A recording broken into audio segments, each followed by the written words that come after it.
Kisah di bawah ini merupakan peristiwa yang pernah terjadi beberapa tahun yang lalu. Nama toko dan tempat seperti biasa akan saya samarkan demi kenyamanan bersama.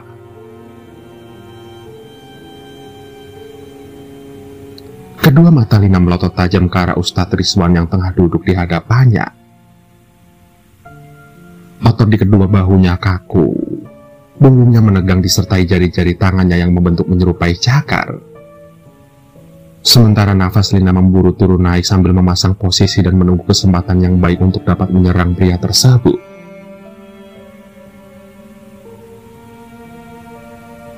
Namun, di dalam hatinya, ia sendiri heran mengapa timbul rasa tidak suka yang begitu hebat kepada Ustadz Rizwan. Bahkan rasa bencinya yang terlalu dalam, sampai-sampai ia berniat untuk mencelakai orang itu.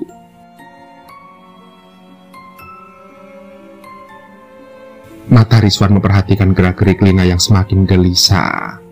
Sementara ia tetap tenang walau pasiennya tersebut telah menunjukkan tanda-tanda akan melakukan perlawanan terhadapnya. Padahal proses ruqyahnya saja belum dimulai, tapi gadis itu sudah belingsatan tidak karuan.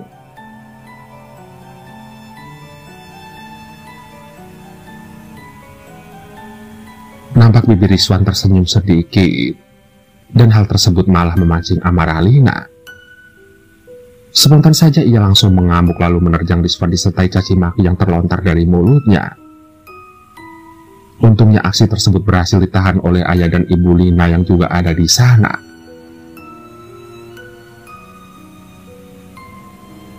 Astagfirullahaladzim, ucap Rizwan. Ia mencoba menenangkan diri yang nyaris jadi amukan pasiennya itu. Istighfar Lina, istighfar, seru ayahnya. Sementara sang ibu buru-buru membenarkan letak jilbab anaknya yang hampir saja terlepas.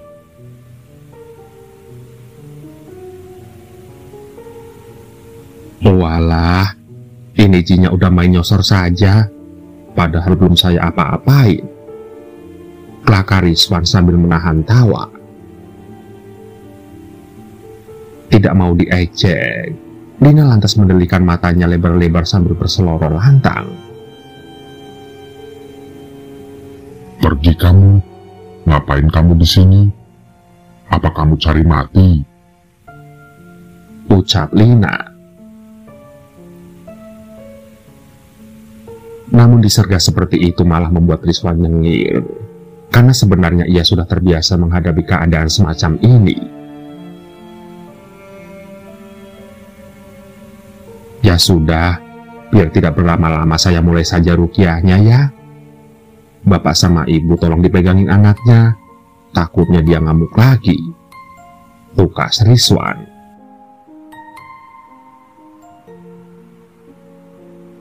Rizwan kemudian memakaikan sarung pada kedua tangannya. Bibirnya perlahan mengucapkan kalimat ta'awudz disusul dengan membaca basmalah. Sontak, seketika itu juga bola mata Lina membeliak. Mulutnya mengerang, kemudian ia memekik teramat kencang. Ah!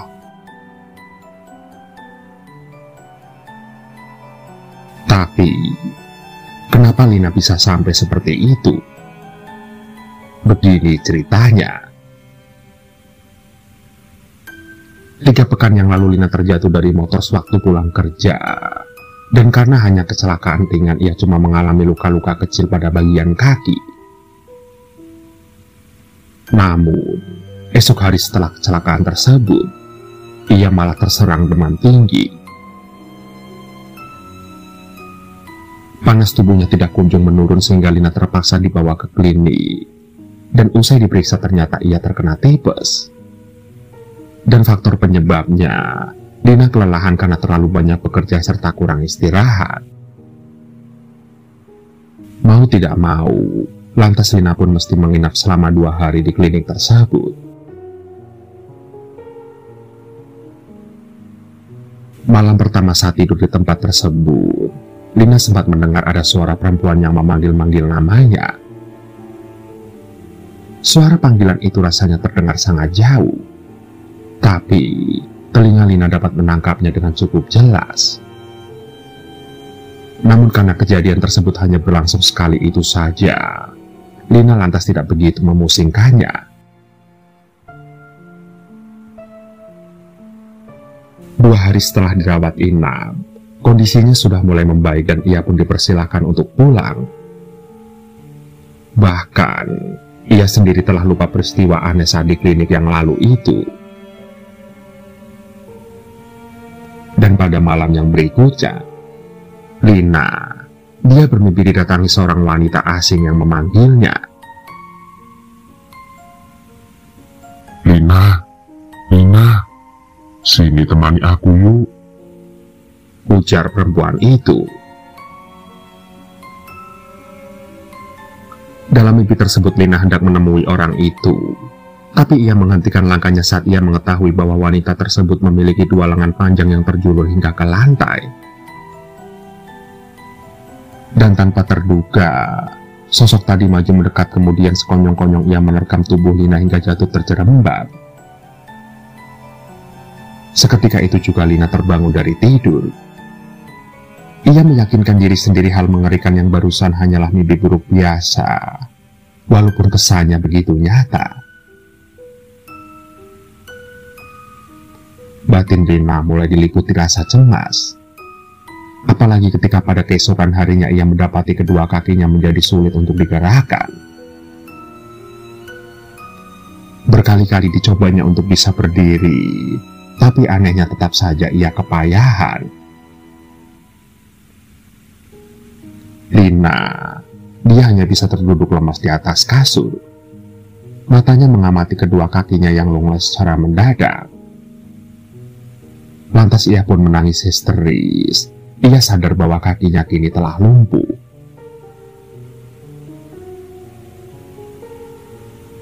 Namun anehnya hasil pemeriksaan laboratorium tidak menunjukkan adanya tanda-tanda kerusakan pada kedua kaki Lina.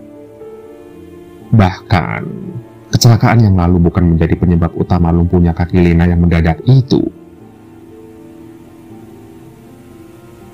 Lina juga sempat ditangani oleh ahli tulang dan saraf. Namun sayang usaha tersebut belum juga menunjukkan hasil yang memuaskan. Lina bingung sekaligus sedih. Ia hanya ingin tahu faktor utama hingga ia tidak bisa berjalan seperti sekarang ini. Padahal sebelum ini ia sungguh yakin fisiknya dalam keadaan prima setelah sakit kemarin. Dan jika penyebabnya adalah kecelakaan tempo hari, tidak semestinya juga mengakibatkan ia langsung lumpuh hanya gara-gara jatuh sedikit dari motor. Namun, di sisi yang lain, sebenarnya Lina juga dirasakan dengan semakin seringnya ia bermimpi tentang wanita berlengan panjang tersebut. Semakin sering ia bermimpi, semakin jelas Lina dapat melihat rupa mengerikan dari wanita tersebut. Belakangan Lina juga bahkan sudah menyadari bahwa sosok itu telah melilitkan lengannya pada kedua kakinya. Hal itu kemudian mengakibatkan Lina jadi was-was dan takut untuk tidur. Tapi dari sini, ia mengetahui ada hubungan antara penyakit yang dideritanya dengan sosok perempuan dalam mimpinya itu.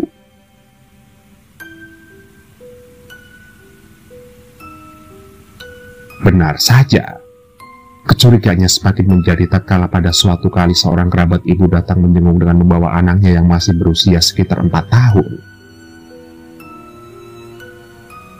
Awalnya, gadis kecil itu terlihat riang ketika memasuki rumah. Namun tiba-tiba saja ia menangis sembari menjerit seperti sangat ketakutan. Dan karena sangat sulit untuk dibujuk supaya tenang, lantas si ibu terpaksa membawanya pulang. Belakangan diketahui penyebab bocah tersebut menangis. Dia mengaku melihat sosok perempuan dengan wujud menyeramkan sedang memeluk tubuh Lina. Anak itu juga melihat ada yang melingkar pada kaki Lina yang awalnya ia kira seekor ular. Namun setelah diperhatikan lebih seksama, benda yang melingkar tersebut ternyata sepasang tangan yang begitu panjang hingga menyerupai ular yang tengah melilit. Sontak, kedua orang tua Lina terhenyak mendengar kesaksian di luar nalar semacam itu. Memang sulit untuk percaya, tapi rasanya cerita tersebut cukup relevan dengan keadaan yang dialami Lina sekarang. Oleh sebab itu, mau tidak mau mereka pun harus meyakini bahwa terdapat sesuatu yang sedang bersemayam pada diri Lina. Entah apapun bentuknya, yang pasti sesuatu tersebut harus dipaksa pergi sebelum kondisi Lina bertambah parah.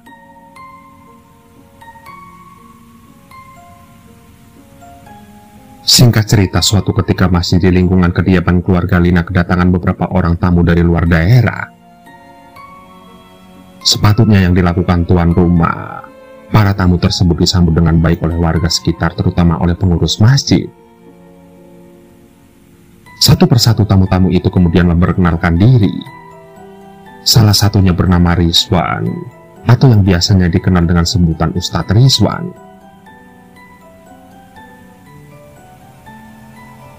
Benar, di antara rombongannya Rizwan ialah yang termuda, dan ia yang paling paham ilmu agama.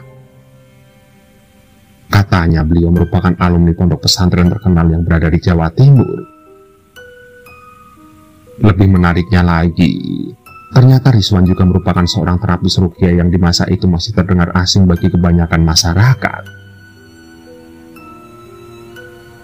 Sontak, orang-orang yang hadir di masjid dengan antusias ingin mendengar tentang ruqyah ini lebih dalam lagi. Lantas dengan sabar Rizwan menjelaskan hal tersebut kepada mereka yang bertanya.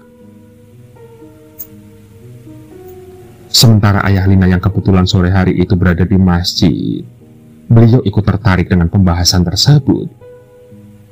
Beliau lantas berniat untuk meminta Rizwan datang ke rumah supaya ia mau melihat anaknya yang kondisinya sendiri makin memprihatinkan. Untungnya Rizwan bersedia untuk datang, dan setelah mengatur jadwal, ia pun berjanji akan segera menengok Lina secepat mungkin.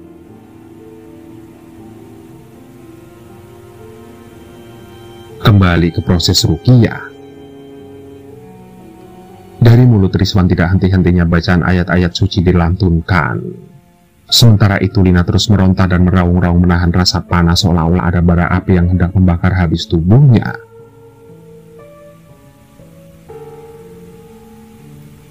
Fisiknya semakin lemah, tapi ada semacam dorongan aneh dari dalam tubuh yang memaksanya supaya terus berontak.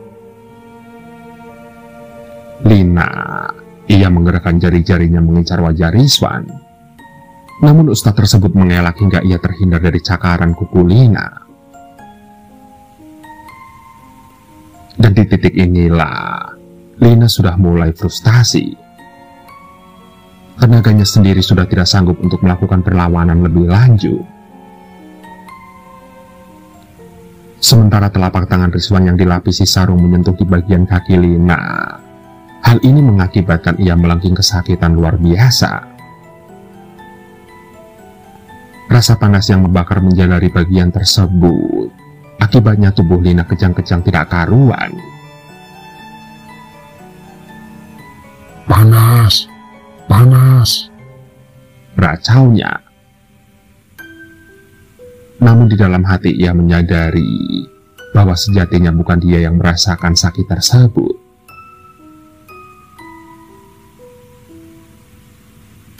Singkat cerita, entah bagaimana penglihatan Lina tersibak, ia pun dapat melihat dengan jelas wujud sosok yang selama ini bercokol di raganya. Lina, dia terkejut setengah mati, karena makhluk mengerikan tersebut ternyata yang selalu menghantuinya lewat mimpi. Nampak sebagian tubuh jin berbentuk wanita itu telah hangus terbakar. Lidah api menjalar menuju bagian atas badannya. Sementara kepalanya dipenuhi api, lalu merambat di kedua lengannya yang masih melingkar pada kaki Lina. Makhluk itu meronta-ronta dan menjerit kencang. Lilitan erat tangannya terlepas seiring dengan kobaran api yang kiat melahap seluruh bagian tubuhnya. Lina, dia merasa ngeri harus menyaksikan pemandangan tersebut. Dalam hatinya ia berdoa supaya diberi keselamatan. Matanya terpejam lalu berharap semoga mimpi buruk ini segera berlalu.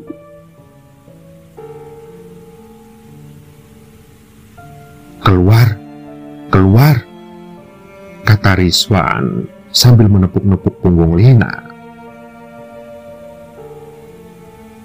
Lantas, sekejap saja mulut Lina memuntahkan isi perutnya tanpa tertahan. Kemudian kesadarannya berangsur pulih seusai muntahannya yang terakhir. Kini, sekujur tubuh Lina dipasai oleh peluk. Ia rasakan dadanya mulai terasa lapang. Rasanya pun sekarang jadi lebih ringan dibanding dengan yang sebelum ini. Ia kemudian mencoba untuk berdiri, dan ajaib kakinya yang tadinya lumpuh sekarang dapat bergerak kembali seperti sedia kala.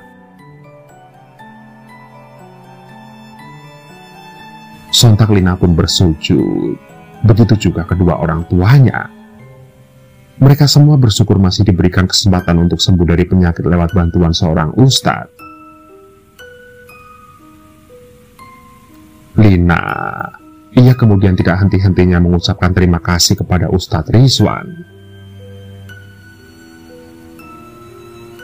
"Jangan berterima kasih kepada saya, tapi berterima kasihlah kepada Allah.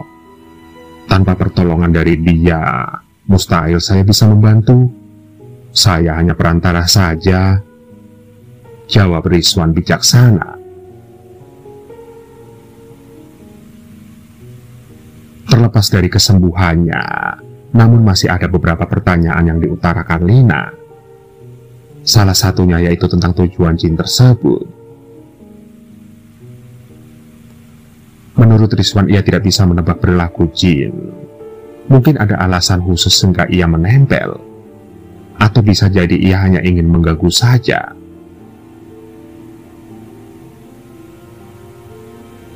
Dan yang mesti diingat, supaya jin itu tidak kembali meneror lagi, ibadahnya harus benar-benar dijaga ya. Sering-sering membaca Al-Quran supaya rumah tidak disinggahi jin. Juga banyak berdoa agar Allah senantiasa melindungi kita dari hal-hal yang negatif, pesan Rizwan. Lina mengangguk. Dalam hatinya ia berjanji akan selalu menjaga amal ibadahnya yang memang sering ia lalaikan sebelum ini. Dan ia juga berjanji akan menjadi pribadi yang lebih baik lagi.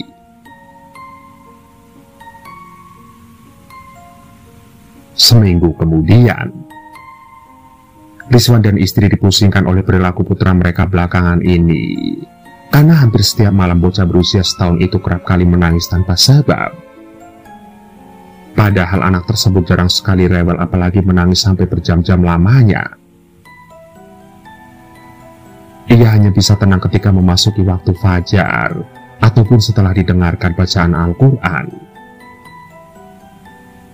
Sontak, perasaan Rizwan mulai tidak nyaman.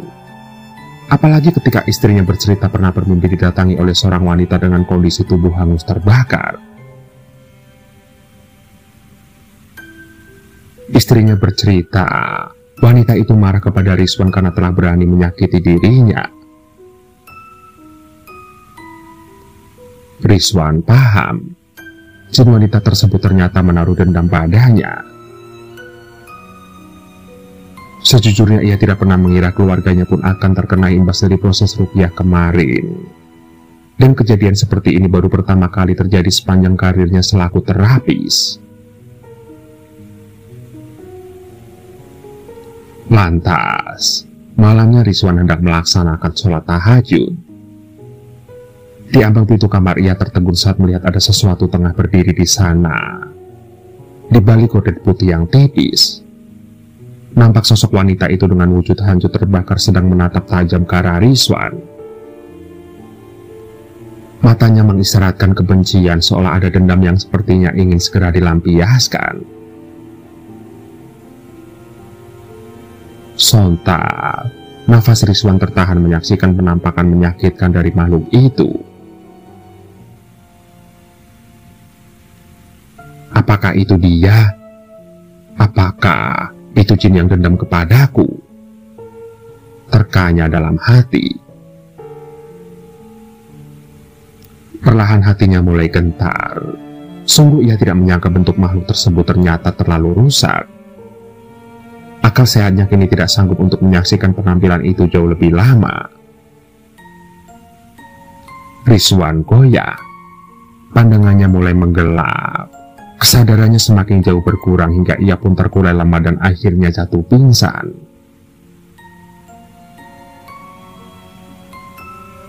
Begitulah. Terlepas kalian percaya atau tidak, ambil saja hikmahnya.